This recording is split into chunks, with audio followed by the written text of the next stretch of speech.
Okay, so here we are. We made it. It is day one of the summer reboot, and I just want to say congratulations.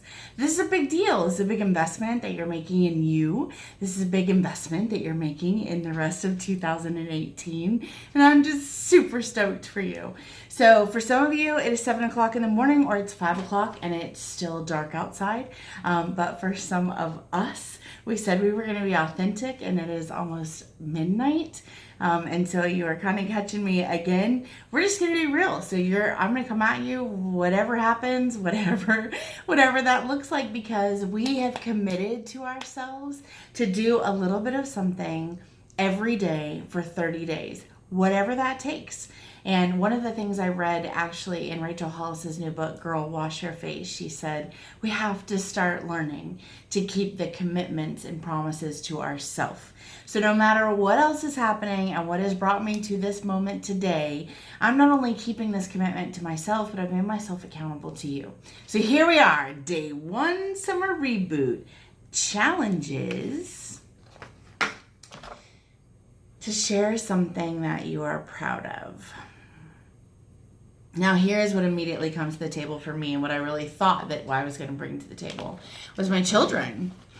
I mean, how can we not be excited about our children? But the challenge is that sometimes we're not always proud of them. Today has been specifically tiring for me, and one of those days where that is just not the thing that's on my forefront. Well, or what if something happens, or what if they leave, or who are we when we are not those things that generally define us, like our job or our children?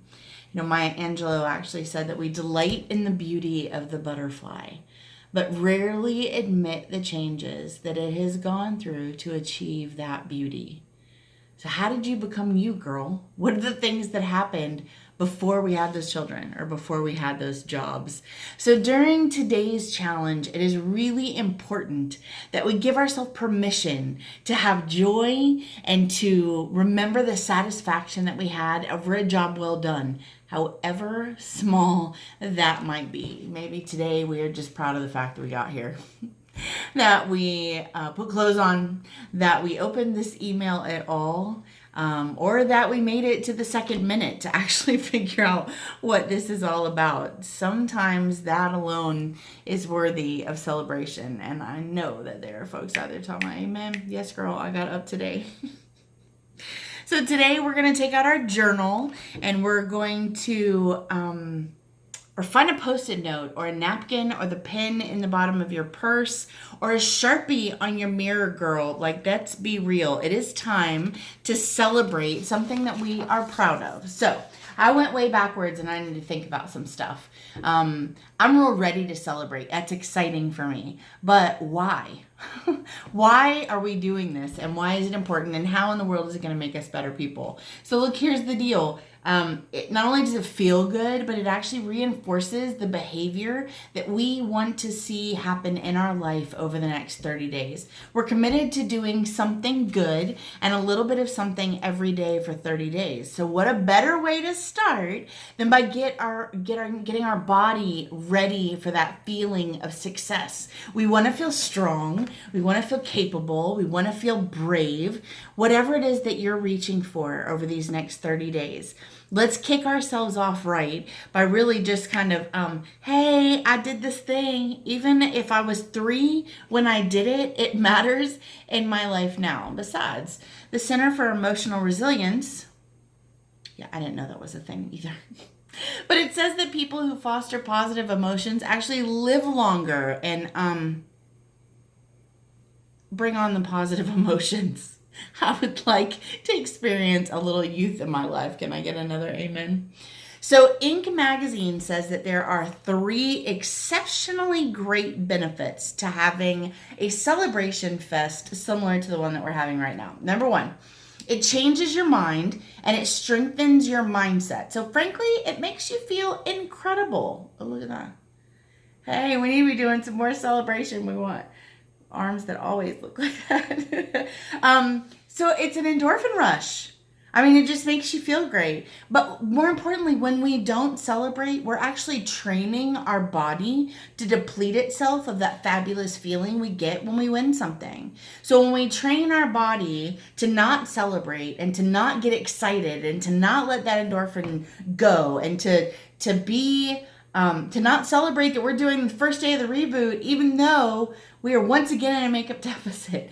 If we are not celebrating these things, then we're training our body to believe that everything that we do is humdrum.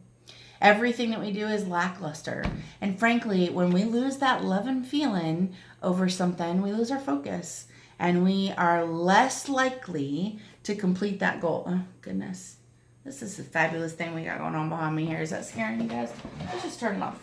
We don't want any distractions on day one of our reboot. Okay. Oh, yeah, that's so much better.